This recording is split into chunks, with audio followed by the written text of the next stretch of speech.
Disclaimer: always conduct your own research before investing in cryptocurrency. Influencers and YouTube personalities can offer insights, but verify their claims independently. Cryptocurrency investments carry risks. Consult a financial advisor for personalized advice.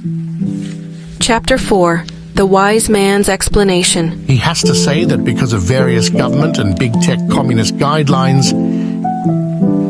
Greetings, my young travelers. I see that you are eager to learn more about the concepts we discussed in our previous encounter. Allow me to explain everything in a way that someone who is unfamiliar with cryptocurrency and fictional reserve banking can understand. Firstly, let us delve into the world of cryptocurrency. Cryptocurrency is a digital form of currency that operates independently of any central authority, such as a government or a bank.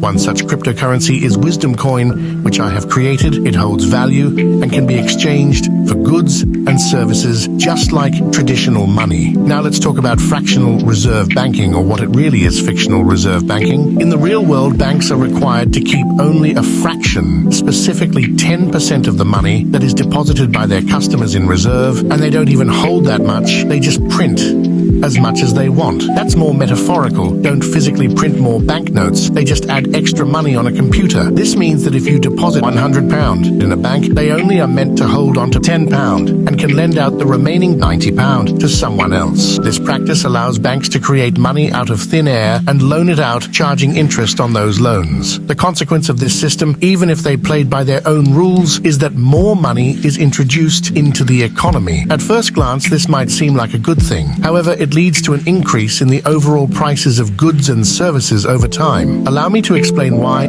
Imagine a time when a Mars bar cost just 25p and a fudge bar only 15p back. Then, the amount of money in circulation was relatively lower and prices were more affordable. However, as banks continue to create money through loans, the total amount of money in the economy increases. This surplus of money leads to what we call inflation, which is the general rise in prices over time. Adding more money to the economy means there's more money available for people to buy things.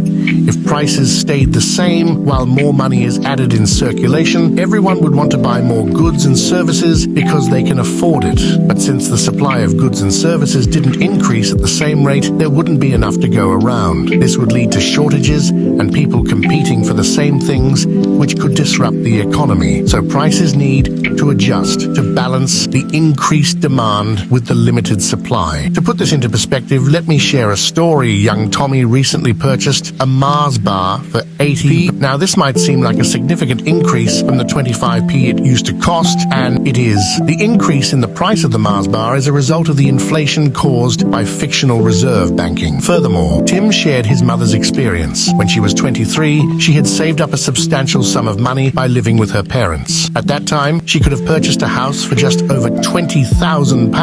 However, due to various circumstances, including unnecessary expenses and financial missteps, she missed the opportunity. Years later, the same house was on the market for nearly £100,000. This drastic increase in housing prices is another consequence of inflation caused by the fractional reserve banking system.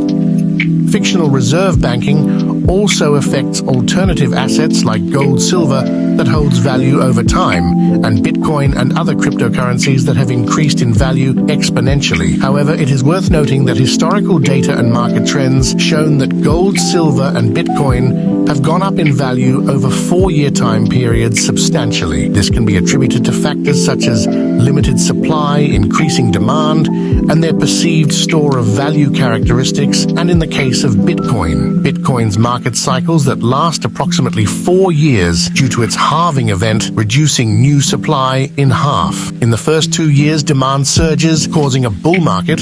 Price goes up. This is followed by an approximately 2-year bear market. The price goes down to close to the highest price of the previous market cycle top. As the market corrects, subsequently, there's a period of consolidation and accumulation time when wise investors are accumulating Bitcoin and other cryptocurrencies and digital assets. Finally, the cycle restarts with another halving event, sparking a new phase of supply reduction and demand growth. Price goes up a lot higher than the last highest price. So, my dear companions, you see how